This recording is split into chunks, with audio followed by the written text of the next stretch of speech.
Bonjour et bienvenue dans ce nouveau tutoriel sur les outils Workspace. Comment créer et paramétrer un tableau croisé dynamique avec Google Sheets. Pour cette démonstration, nous allons ouvrir l'application Sheets. Nous le faisons ici à partir du damier d'application Google Workspace. En cliquant sur le bouton plus multicolore, sélectionnons l'ouverture d'un classeur Sheets vierge. Par défaut, le document se nomme feuille de calcul sans titre. Nous pouvons le renommer exemple TCD pour tableau croisé dynamique. Nous allons imaginer les ventes qu'une entreprise fictive aurait réalisées sur 4 mois afin de constituer un minimum de données brutes exploitables par la suite. Créons donc 3 premières colonnes, date, produit et vente. Imaginons que l'entreprise commercialise 5 produits différents, des PC, des smartphones, des écrans, des claviers et des souris. Enfin, en nous limitant aux 3 premiers jours de chaque mois, imaginons le nombre des ventes réalisées.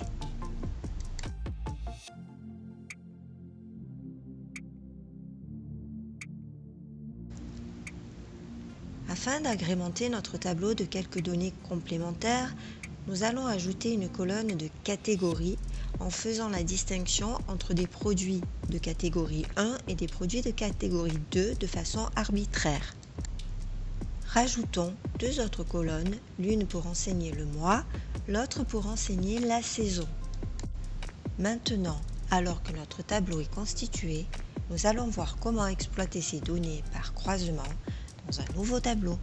Afin de créer un tableau croisé dynamique, rendez-vous à l'onglet Insertion. Dans son menu déroulant, choisissez l'option Tableau croisé dynamique. Dans la fenêtre qui s'ouvre, cliquez sur l'icône grille et sélectionnez la plage de données à analyser.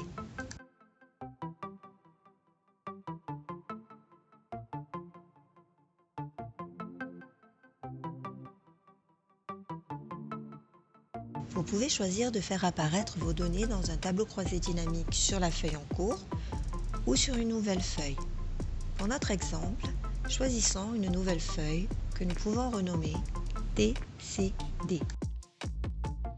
Lorsque nous choisissons l'option tableau croisé dynamique, Sheets affiche un tableau vide prémis en forme. Vous pouvez paramétrer ce tableau grâce à un éditeur ouvert sur la droite. Par rapport aux données brutes que nous avons créées, nous pouvons souhaiter connaître, par exemple, le volume des ventes réalisées pour un produit chaque mois. Pour cela, rendez-vous dans l'éditeur, puis dans la rubrique Lignes. Cliquez sur le bouton Ajouter et choisissez d'ajouter le paramètre Produit. Puis, observez les champs du tableau. Ils sont automatiquement remplis en fonction des produits que nous avons enregistrés en données brutes. Puis faire de même pour les colonnes en choisissant cette fois-ci le paramètre Mois.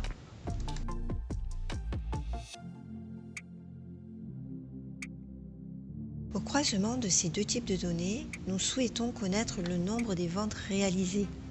Il faut donc choisir l'option Vente dans la rubrique Valeurs. Notez que vous pouvez cocher ou décocher les options d'affichage des totaux généraux. Toujours dans la rubrique Valeurs, vous pouvez sélectionner la fonction à appliquer à vos valeurs. Par défaut, c'est la fonction Somme qui s'affiche, mais nous pouvons par exemple choisir d'afficher le nombre moyen de produits vendus chaque mois.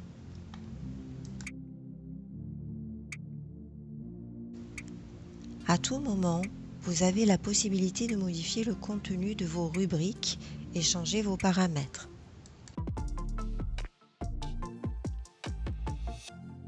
Enfin, grâce à l'éditeur, vous avez la possibilité d'appliquer des filtres, comme par exemple pour connaître la catégorie de produits la mieux vendue en hiver.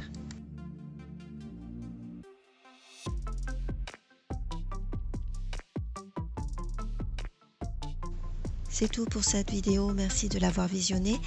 Plus de tutoriels sont disponibles sur notre chaîne. À bientôt!